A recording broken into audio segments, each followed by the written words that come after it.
Hello guys, welcome to our channel by engineers point में आप सभी लोगों का फिर से बहुत बहुत स्वागत है। चलिए स्टार्ट करते हैं, टाइम वेस्ट हम करेंगे नहीं। आप लोग फटाफट लेक्चर पे ध्यान फोकस कीजिए, ठीक है। लास्ट वीडियो में हम लोगों ने देखा था पैरेललोग्राम थ्योरम, ठीक है। क्या होता है, मैंने डेरिवेशंस आपको करा दिए हैं। दो फार्मूले आपके आए थे। एक फार्मूला था resultant force is equal to क्या था बेटा, कैसे आया था लास्ट वीडियो देख लेना, प्रीवियस वीडियो आप लोग देख लीजिएगा। Is equal P Q cos theta, ये आपका सिंपल सा फार्मूला था। tan alpha is equal to जो निकल के आया था वो क्या निकल के आया था बेटा, q q क्या आया था, sin theta upon p plus q cos theta. ये दो फार्मूले आपके निकल के आए थे, है ना। दीज आर टू फार्मूलाज, है ना, वी हैव डिराइव्ड। ओके, कब, जब आपके दो फोर्स कैसे हो, इंक्लाइंड हो। ये आपका p फोर्स था, ये आपका q फोर्स था, और ये आपका एंगल कितना था बेटा, अल्फा था, है ना।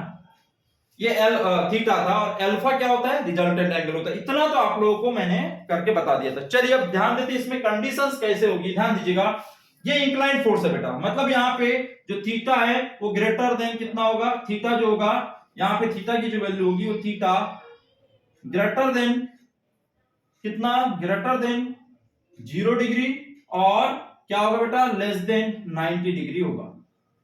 बात समझ में आ रही। थीटा की वैल्यू जो होगी यहाँ पे, थीटा की वैल्यू जो होगी वो क्या होगी बेटा, 90 डिग्री और 0 डिग्री के बीच में होगी। ना 90 डिग्री के बराबर होगी ना 0 डिग्री के बराबर, तब ये थीटा, तब ये फार्मूला आपका लगेगा। यदि आपका केस 1 हो गया, जब आपका थीटा 90 और 0 डिग्री के बराबर के बीच में हो, तो आप ये फार्मूला डायरेक्टली यूज कीजिएगा।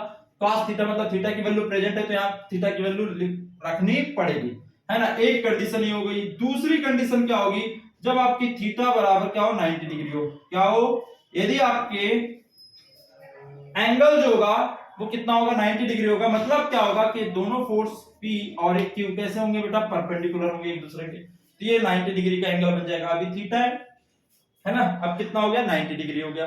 तब ये फार्मूला क्या हो जाएगा, ध्यान दीजिएगा यहाँ पे। तो यहाँ R बराबर जो हो जाएगा इस केस में कितना होगा, P square plus Q square, और cos 90 डिग्री की वैल्यू कितनी होती है, 0। अंडरस्टैंड, 0। तो यहाँ पे ये 0 हो जाएगा।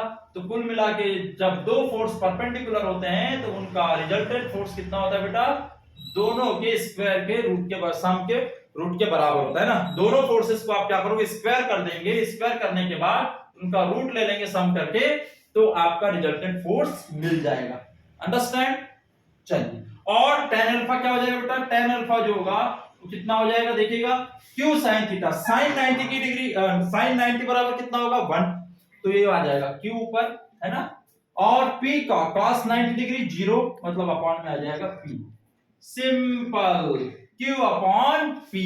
इसी तरीके से क्वेश्चंस पूछे जाते हैं आपको, किसमें, पीएससी का एग्जाम हो गया, या फिर एसएससी जेई वाला एग्जाम होता है, उसमें इस तरह के क्वेश्चन पूछ लिया जाता है कि आपका यदि इंक्लिनेशन एंगल जो है दोनों एंगल फोर्सेस के बीच का थीटा है इज इक्वल टू 90 डिग्री हो, तो tan अल्फा कितना हो जाएगा, q अपॉन p, और r रिजल्टेंट फोर्स कैसा हो जाएगा, p square plus q square हो जाएगा। अंडरस्टैंड। चलिए नोट करें। अब इसके बाद ध्यान दीजिएगा, जब आपका 0 डिग्री हो, थर्ड कंडीशन क्या, थीटा इज इक्वल टू कितना हो, 0 डिग्री हो, 0 डिग्री होगा, तब आपका r की वैल्यू क्या होगी। अंडरस्टैंड, r की वैल्यू क्या होगी। तो देखिएगा यहाँ पे cos थीटा की जगह आप क्या आ जाएगा, cos 0 आ जाएगा। तो cos 0 की वैल्यू 1 होती है, तो यहाँ पे कितना हो जाएगा बेटा, r की वैल्यू कितनी हो जाएगी, p square plus q square plus twice pq हो जाएगी। This is your simple formula. cos theta is equal to कितना हो गया, 1, बिकॉज ऑफ थीटा इज 0। और tan अल्फा जो होगी बेटा वो कितनी हो जाएगी, ध्यान दो, tan अल्फा जो हो जाएगी, देखिएगा, sin 0 की वैल्यू 0 होती है, मतलब कुल मिला के tan अल्फा कितना आ गया मेरा, 0 आ गया। अंडरस्टैंड। यहां पे क्यों, क्योंकि sin थीटा, थीटा की वैल्यू आपने 0 पुट किया, तो q into theta sin theta कितना हो गया, 0। तो ये पूरी वैल्यू कितनी होगी आपकी, 0 हो गई। अंडरस्टैंड। तो tan alpha is equal to कितना आ गया मेरा, 0 आ गया। This are very important concept, आपको ये नोट करना चाहिए, और करना ही चाहिए, समझना ही चाहिए। तो तीन कंडीशंस होती हैं, है ना। एक तो जब थीटा 0 से 90 डिग्री हो तो डायरेक्ट फार्मूला लगाना, मतलब थीटा प्रेजेंट होगा, 90 डिग्री होगा तो ये फार्मूलेज हो गए, और थीटा इज इक्वल टू 0 हो तो ये फार्मूलेज हो गए। ठीक है, चलिए इसे नोट करें आप लोग फटाफट। ठीक, चलिए, तो यहाँ पे बेटा पैरेललोग्राम का यूज आपको समझ में आ गया। एक छोटा सा न्यूमेरिकल देखते हैं कैसे न्यूमेरिकल हम सॉल्व करेंगे, इसे आप लोग नोट कर लीजिएगा। मैं फटाफट एक क्वेश्चन आपको बता रहा हूं कि कैसे सॉल्व करना है। देखिए, वेराइटी ऑफ क्वेश्चंस है, बहुत सारे क्वेश्चंस है, आप थोड़ा सा अपना बुद्धि का प्रयोग करें और सॉल्व किया करें, ठीक है। खुद का मैं यहाँ उतना बता नहीं पाऊंगा, लेकिन आई होप कि मैं पूरी कोशिश करता हूं, है ना। और आप लोग, आई होप करूंगा कि आप लोग समझेंगे। देखिए, क्वेश्चन है, ये आपका 30 किलो न्यूटन है और ये 40 किलो न्यूटन है और एंगल है 30 डिग्री। इन दोनों का रिजल्टेंट फोर्स निकालना है। तो रिजल्टेंट फोर्स क्या हो जाएगा बेटा, R इक्वल टू क्या हो जाएगा यहाँ पे, डायरेक्ट फार्मूला, क्योंकि थीटा जो है वो क्या है, लेस देन 90 डिग्री है और ग्रेटर देन क्या है, 0 डिग्री है। तो ये फार्मूला क्या लग जाएगा हमारा बेटा, क्या लग जाएगा फार्मूला, p का square plus q square plus twice p q cos theta लग जाएगा। वैल्यूज रखते हैं यहाँ पे, p ये p एज्यूम कर लेते हैं, इसको q स्क्वायर एज्यूम कर लेते हैं, तो 30 का स्क्वायर प्लस कितना 40 का स्क्वायर प्लस कितना हो जाएगा 2 इंटू 30 इंटू 40 इंटू cos कितना बेटा 30 डिग्री। वैल्यूज रख दिए, वैल्यूज पुट कर दिए, आंसर देखिए कितना आ रहा है। आंसर कितना आएगा, मैं कैलसी का यूज करता हूं, आप लोग भी करें, कितना आंसर आ रहा है देखते हैं। अपने पास टाइम नहीं है, टाइम वेस्ट भी करना नहीं है। cos 30 पुट कर दे, आंसर कर दे, कितना आ गया 67.66 आएगा बेटा। रिजल्टेंट फोर्स 67.66 किलो न्यूटन में आ जाएगा। कितना सिंपल है, बहुत आसान है। चलिए tan अल्फा निकाल लेते हैं। tan अल्फा कितना हो जाएगा, q क्या होता है बेटा, q sin theta upon p plus q cos theta, यही फार्मूला है। तो q कितना है, q इसको p मान लीजिए, इसको q, तो ये हो जाएगा 40 into sine 30 degree divide by ये कितना है बेटा 30 प्लस 40 इंटू cos 30 डिग्री। चलिए सॉल्व करते हैं, कितना आ रहा है आंसर देखते हैं। आप लोग भी सॉल्व करें, कोशिश करें। 40 तो बहुत सिंपल है, मैंने तो वैल्यूज पुट कर दी हैं, आप लोगों को बस कैलसी का यूज करना है, कैलकुलेटर का, और वैल्यूज पुट करनी। 40 इंटू कितना बेटा cos 30।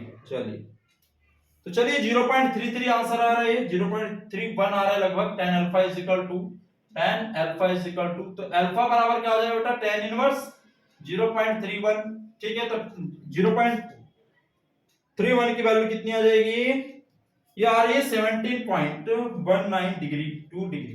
This is my value of alpha. तो इंक्लिनेशन जो एंगल है रिजल्टेंट के साथ में, किसके साथ में, रिजल्टेंट के साथ में, कैसा इनका रिजल्ट, देखिए रिजल्टेंट हमेशा दो फोर्स के बीच में होगा, मतलब यहां पे रिजल्टेंट ये वैल्यू आई है, ये बीच में आया है वैल्यू, और इसके साथ में ये अल्फा। बात समझ में आई, बात समझ में आ गई क्या कहना चाह रहा हूं, ये अल्फा निकल के आया है। तो देखिए ध्यान दीजिएगा, 30 किलो न्यूटन के साथ में आया है अल्फा, ये आप लोग नोट कर लें। इस 30 के साथ में अल्फा निकल के आया है, इसके साथ में एंगल बना रहा है, इसके साथ में, है ना। यदि इसके साथ में एंगल क्या हो जाएगा, ये कैसे निकालोगे, तो क्या ये जो 30 एंगल है उसमें से इसको माइनस कर दोगे तो ये आ जाएगा। तो अल्फा जो है वो किसके साथ में है, किसके साथ में है बेटा, with smaller force, with smaller force के साथ में रिजल्टेंट एंगल निकला है ना। और जो स्मॉलर फोर्स है लार्जर फोर्स के साथ में क्या हो जाएगा, लार्जर फोर्स, है ना, विद लार्जर फोर्स क्या हो जाएगा, देखिएगा अल्फा निकल के आ गया है ये, ठीक है। ये 30 डिग्री, 30 में से अल्फा घटा दूंगा तो देखिए लार्जर फोर्स के साथ में आ जाएगा।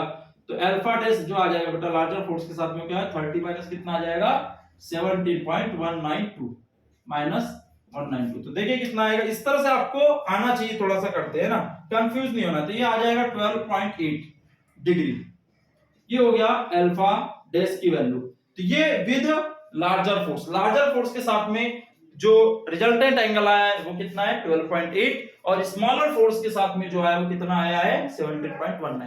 तो याद में रखना कौन सा फोर्स ले रहे हैं ये मैटर करता है। देखिए ये वाला फोर्स लिए तो ऊपर में क्या आया बेटा, ये आ गया। यदि आप ये फोर्स लेते तो ऊपर में फिर ये फोर्स आता, तो इसके साथ में एंगल भी निकल जाता, ठीक है। तो ये थोड़ा सा खुद से भी सोचा करें, आप इसको पहले इसको ले सकते हैं, बाद में इसको ले सकते हैं। यदि पहले आपने ये फोर्स लिया है P, तो Q ये हो जाएगा, तो Q ऊपर आ जाएगा, मतलब 30 ऊपर आ जाएगा, तो एंगल इधर से बनेगा। नोट कर लेना इस पॉइंट को। चलिए मिलते हैं बेटा फिर अगले लेक्चर में, तब तक के लिए थैंक यू सो मच।